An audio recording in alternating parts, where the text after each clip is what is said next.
let's talk about past lives, shall we? This is Coffee and Cauldrons. So, if you don't know what Coffee and Cauldrons is, it is where I have a cup of coffee and I talk about my very personal path. And you can then share my experiences with me and my opinions on stuff. But please take it only as my opinion. You can have your own opinions, all of that. Grab a lovely beverage as these get long. And let's get into it. Let's talk about past lives. Let's talk about my opinions on it, things about it, all those things. Past lives always kind of freak me out a bit. I've always been intrigued with them, but the reason they freak me out quite a bit is because I have done some past life meditations and they have rung very visceral and very terrifying. I don't believe time is as linear as some people like to think it is.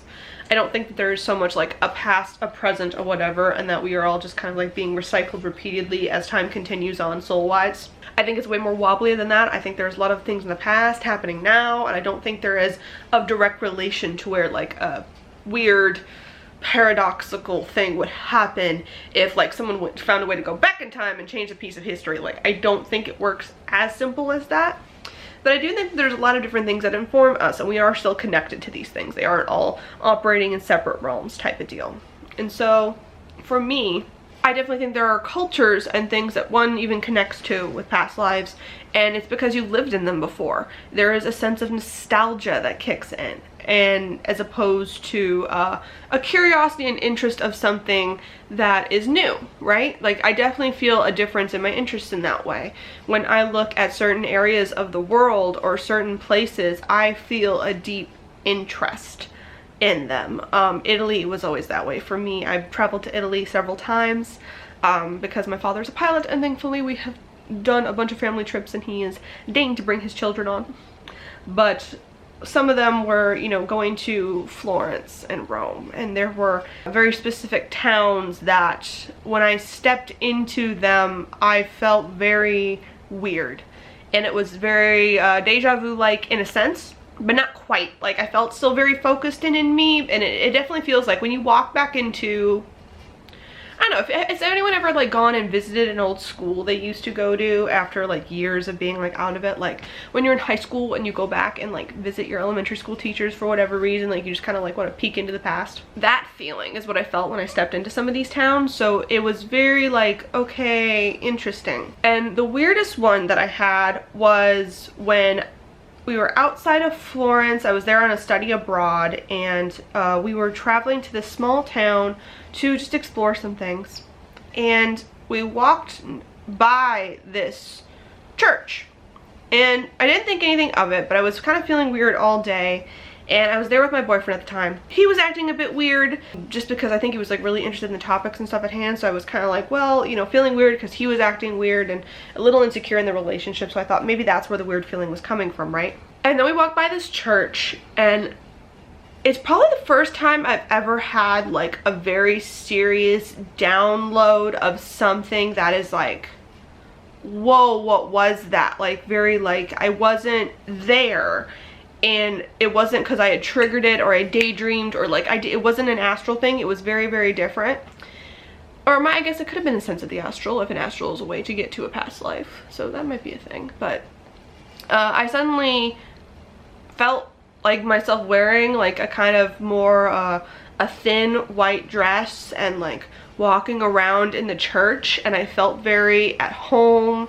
And I felt like my hair was like still the same color but way longer and way curlier. And at the time I had hair about to here, so it was like very weird to like suddenly like feel like I was in a body or moving around in this church, and like I had this total picture of how it looked. And I walked around and I felt very at home and at peace, and I also felt a little mischievous, like I was about to get into something, like a kid like about to like mess with something. And that was all it was. It was just a quick flash of like me walking down between the pews, and that was it. And but like I had never stepped inside the church. I'd never gone to it before.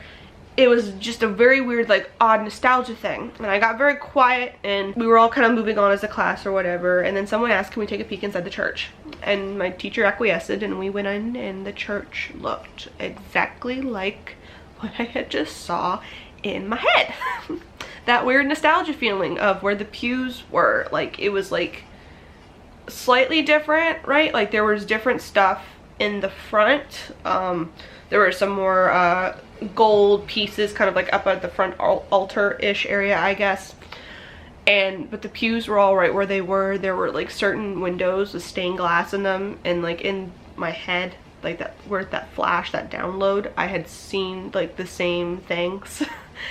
And it is the first time that I'd ever experienced something that some might consider supernatural or weird, and I couldn't like, there's no logic to put to it. Like, how did I know in my head that is what the church would look like and like see it almost exact, right? And like walking through it, I felt that weird sense of like nostalgia and like that weird, like that really good sense of home, and it really freaked me out. For the rest of the day, I was kind of really quiet, and even when my boyfriend was like totally like, hey, I'm being normal now, do you want to come have dinner with me? I'm like, no, I need to go back to my dorm room and just sit for a minute. And he like looked at me very weird. I'm like, I can't, because like there's no real way to explain this. It's like, listen, right before outside the church, some weird flash thing happened inside of my head, and I saw within it, like I felt like I was walking the church like I lived here back in like the way before like any sort of normal time existed, and I saw exactly how that place was set up, and then we walk into it and it was exactly how that place was set up. Like, there's no, people just think you're weird at that point, right? Like, it's not really making much sense. But that was my first experience with what I would consider a flash of a past life. It really connected well with me, and it was something that always kind of rubbed me weird because it felt of me and yet so separate of me. There was such a mischievous playfulness in this person that I had stepped into to walk through this place that I had not experienced in a very long time, in any sense of the, like, it didn't feel like a huge part of my personality anymore. It was different. So that was my kind of first experience with it. And then several months later, I was going through a hard time. Me and my boyfriend had been broken up. I felt like I had lost a lot of my friends. I was going through that whole like, what do I do after college phase? Like, life is terrifying. And I was taking some more spiritual classes and doing some more things. And I was really connecting more with my spiritual friends. I had just bought my first tarot deck, so I was like looking into all of that, and I decided, well, let's look up some of these past life meditations and see what I can find. Because that time in that town outside of Florence was still resonating well with me, and I was like, I think that was a past life. I think I tapped into a past life that I led. There was like a moment where I was really resonating with that. And so I did another one. And at first I was like, we'll see what happens. It was easy enough for me to tap into because I'd been playing in with the astral, kind of even though I didn't know it was called the astral at the time, like I was used to like kind of daydreaming off and connecting to something that felt a little more like palpable, a little more real, and I was diving into these things. Listening to, I wish I could find the meditation again, because I would love to link it down below for you guys. It's like on a video on YouTube, but that's why I really recommend like just googling like past life meditation. Will probably get you something that will work really well. But I did one of these meditations. It was a man's voice who was leading it, and I was sitting down and just like trying to zone out and see what happens. They asked for you to think of a guide that would lead you into something. And looking back, a man appeared with a very funny grin, and it probably was Loki if I think about it, who appeared there.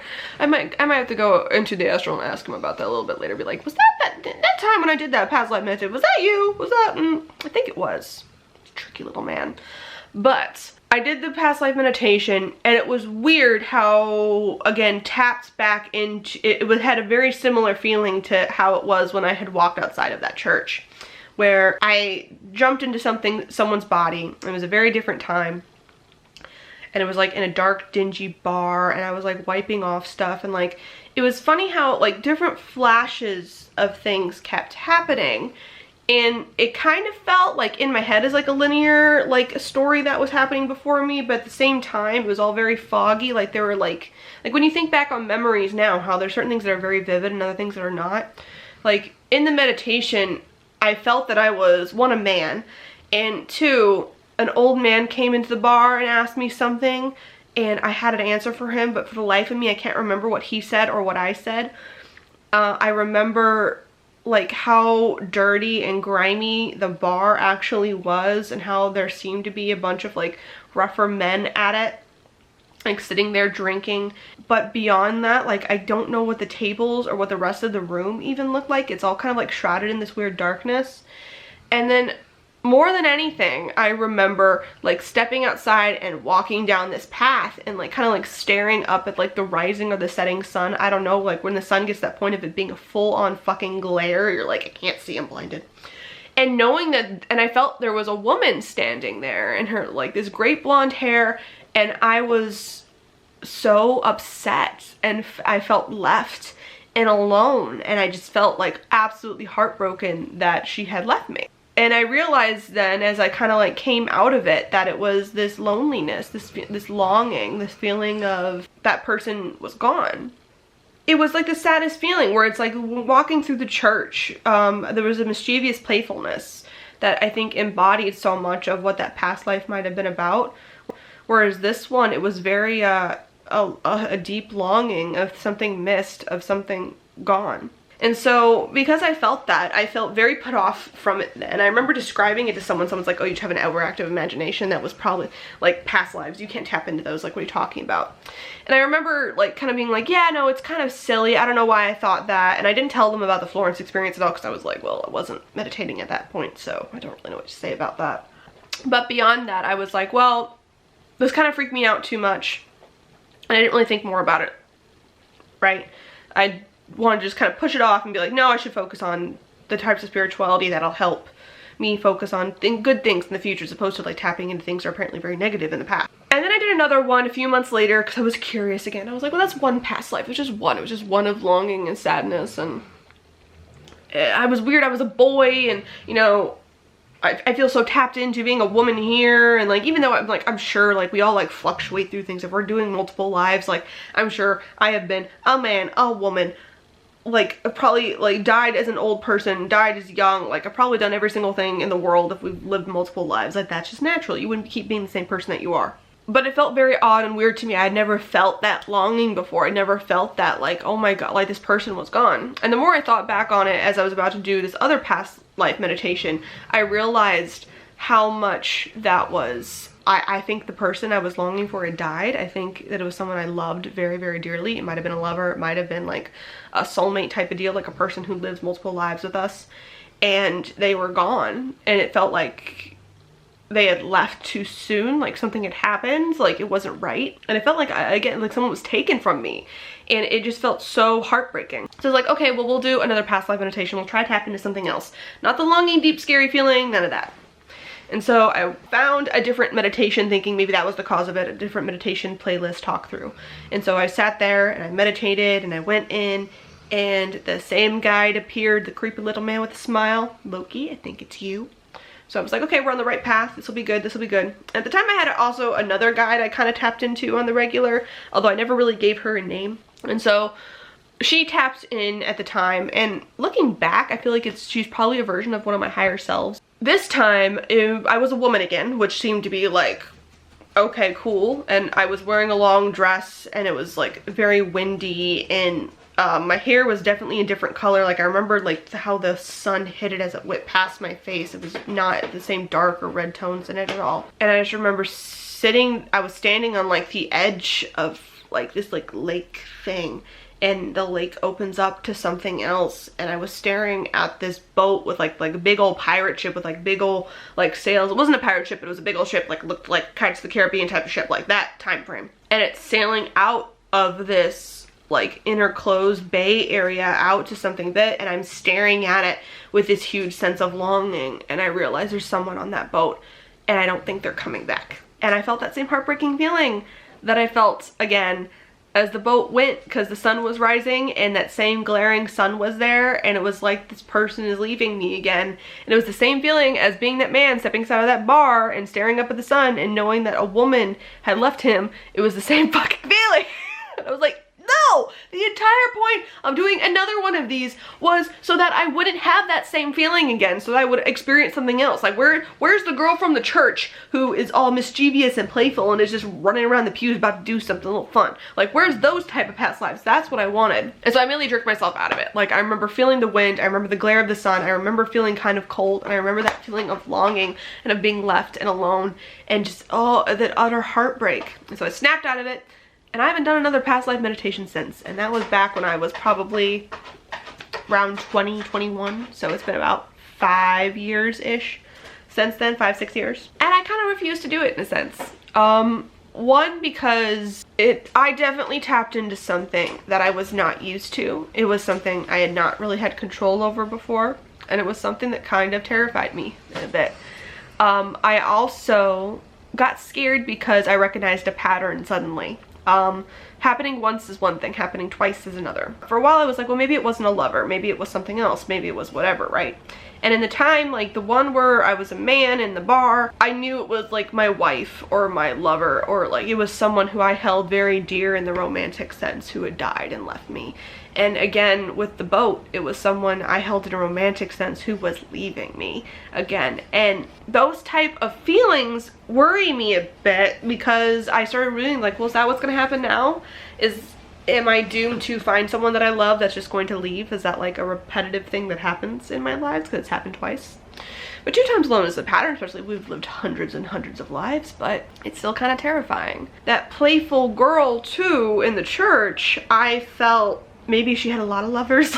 like she was not a person tied down. Like there was very much a like do like just mischievous all the way around. Loki probably would have really liked me in that lifetime. Like I probably was his best buddy. I feel like when you connect to certain things, you connect to certain things for a reason. Whether that's because we are reaching out to them, or because they're reaching out to us, and whether it's a warning or just a caution, or like, hey, remember this happened. Remember maybe not to repeat this pattern. Don't do this again. Whatever else. And so I worried a bit. I was like, well, screw, do I have a pattern of, regardless of life, falling in love with people that leave or are taken? Do I have a pattern of this? Is this something terrifying or scary? And so I steer very much away from past lives for that reason, afraid of tapping into another life that would confirm it, because happening twice is one thing. If it happened a third time, oh dear. But also with diving into the dark and doing all this stuff, maybe I will do another past life meditation. Maybe I will find something that will take me in and under. And I love doing meditations guided with past lives, just because I really want my brain to not start filling in holes from my perspective now, right? Like, I'm sure there are plenty of people who can just like, nope, we're gonna go into it. They go into a meditative state and they tap into something separate. There could be times that maybe I walk past something and it triggers something. Like with the church, that's only happened the one time. I've never had it happen to me again. I've had moments of like, ooh, this is something, when I walk near a place, but it's never tapped me into like I'm seeing something else, like a daydream of something that's just like whoa, and then have it confirmed that quickly. That has never happened to me again. So so having a meditation where I am guided into something from something outside perspective gives me, it's easier for me to keep my brain clear, so that when images do pop up, when things are tapped into, I can, I don't know, be more assured that they are coming from something else, not me, not just me like filling in the holes randomly because funsies. So there's that, I guess. So I might try it again. I might not. I don't know. Part of me is a little wary, because I feel like if you get too obsessed with what's happening in my future, what's happening in my past life, you're not focused on the now, right? And I definitely felt that a bit with my first interest in spiritualities. I was so worried about what was happening in different time periods, where it's like, but now you're missing out on what's happening right now. On another sense too, I wonder, well, but if there is a warning coming, if there is a sense of, not that like my future's been set out and fate has me in a path and like there's no other way to avoid it, but if I keep repeating possibly a similar life pattern, maybe then I can avoid that. Maybe there's a way for me to diverge and make a different choice, make a different decision, decide to do something different that won't leave me to staring longingly at the sun as it represents the lover that has left me. Like, I hope not, right? Like, we can make a different choice. Maybe I can end up with my person for once. I think that's what got me so too, is in both lives. Like, in the one where I was in a bar and I was a man, that meditation, that realization was, he was definitely a little older. Like, I felt like if I had found a mirror and looked into a mirror, I probably would have had a little bit of gray in my beard or something like that.